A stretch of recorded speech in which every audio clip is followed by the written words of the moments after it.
the psychiatrists specifically, they're just kind of working as sales agents for the pharmaceutical companies.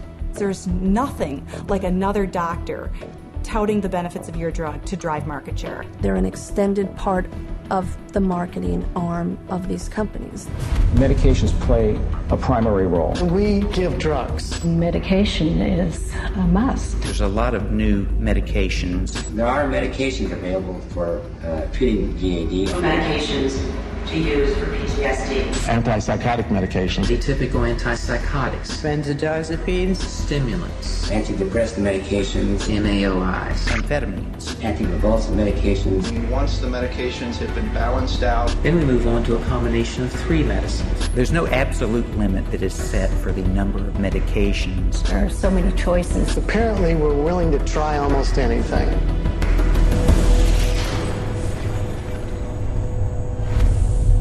精神医薬は処方箋がなければ販売できません。そこで製薬会社は精神科医たちを雇い、精神医薬を仲間の処方者たちに宣伝しています。金の流れは世界有数の名門医学校、影響力の大きな大学に拠点を置く大学系の精神科医のオフィスから始まります。彼らのお墨付きを得て、製薬会社は精神医薬で巨額の売り上げを得ます。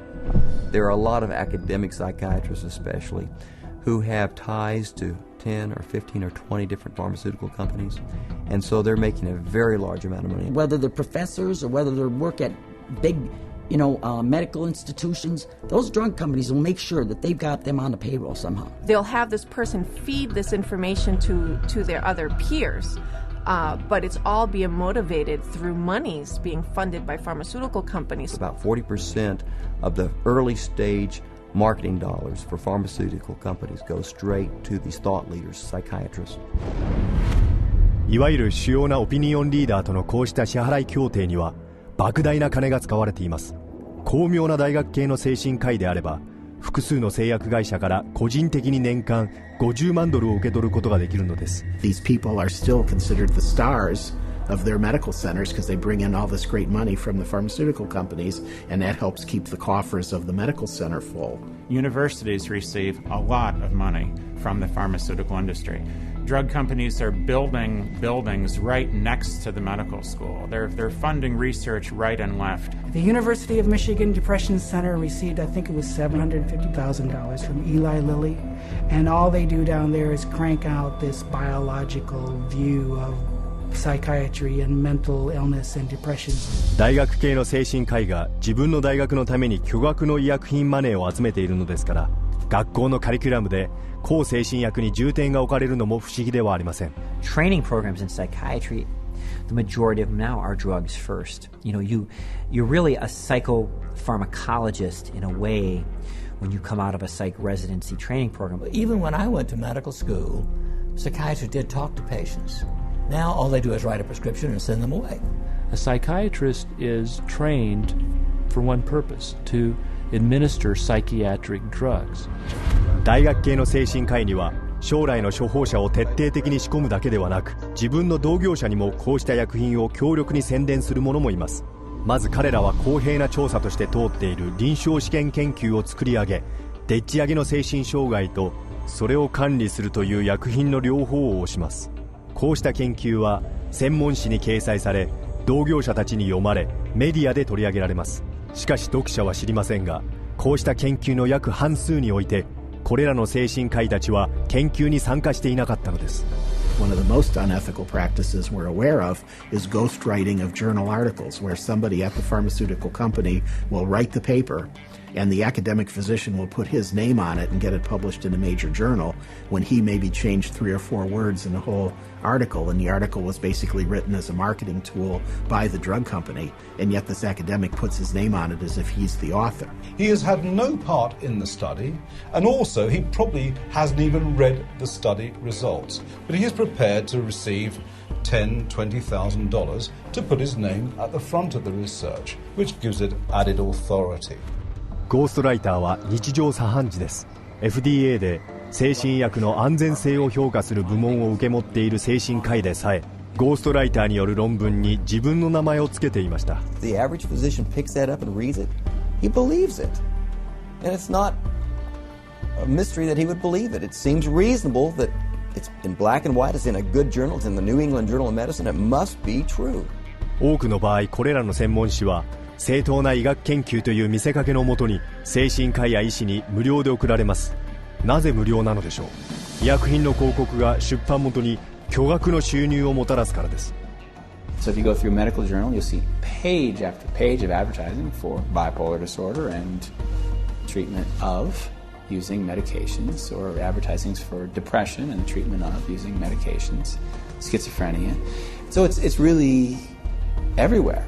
I remember just a couple of years ago, the first time I opened the journal from the American Psychological Association called the APA Monitor, and there was a multi-page ad, high gloss, very expensive, for Concerta, which is time-release Ritalin. I resigned from the American Psychological Association. I wasn't going to be part of this whatsoever. It's very hard when your major source of income is advertising and advertising placement to write an article that's negative about a particular drug and expect that company to continue to buy ads in your medical journal. So that's a major issue. しかし、精神医学界の主要なオピニオンリーダーたちは、医学雑誌をゴーストライターの論文で埋めるだけでは満足しません。彼らは医学障害教育の会合においても向精神薬の福音を広めています。Physicians and nurse practitioners and physicians assistants are mandated to take a certain amount of continuing education credits every year. Well, 70% of all continuing medical education is now funded by the pharmaceutical industry. That seminar is going to be taught by a professional who is employed by the pharmaceutical company.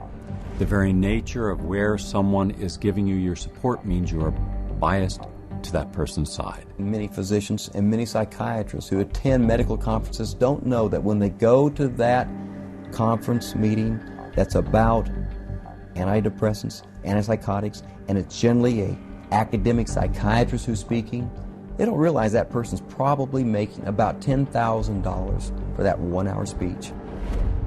しかし、パイの分け前を得るために大学系の精神科医になる必要はありません。向精神薬を大量に処方する精神科医たちは地域での事業拡大を目論む製薬会社のセールスマンからたっぷりと報酬を得ています。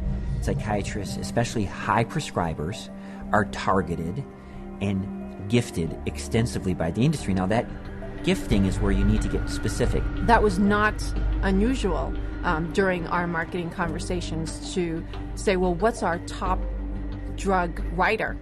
You know, who's the doctor that's prescribing the most of this drug? Well, you know, let's send them to the Kentucky Derby. We offered trips on some occasions to come out and hear a 2-hour talk, but it happened to be on a nice island in Hawaii.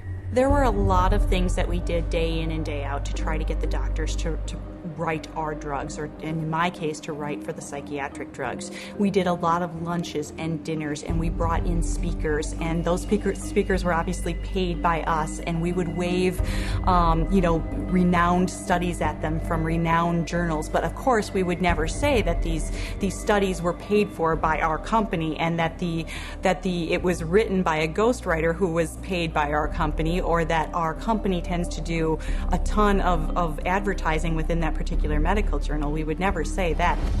毎年3億件以上の精神医薬の処方箋が書かれており、大量処方する精神科医たちは新たな市場を開拓した報酬を豊富に得ています。彼らは他の医療専門家よりも最大 25% も多く医薬品マネーを受け取っています。ある州ではトップの精神科医1人につき平均で年間$45,000を超えています。 Psychiatrists get more kickback from the pharmaceutical companies than any other branch of medicine. The profession of psychiatry couldn't keep its journals afloat, couldn't keep its conferences afloat, couldn't keep its organizations afloat without money from drug companies. The drug companies really have psychiatry in their pocket. This is a profession whose diagnoses have been heavily influenced by people who are heavily influenced by the pharmaceutical industry, and whose treatments are almost exclusively these days pharmaceuticals. We should be able to count on them. I do not believe that we can. 精神科医たちによる絶え間ない宣伝により、向精神薬の処方は精神医療だけでなく医療従事者全体にまで浸透しています。かしこの宣伝キャンペーンには他ならぬ精神科医たちの私腹を肥やすための2つ目の狙いがあります。そしてその直接のターゲットはあなたなのです。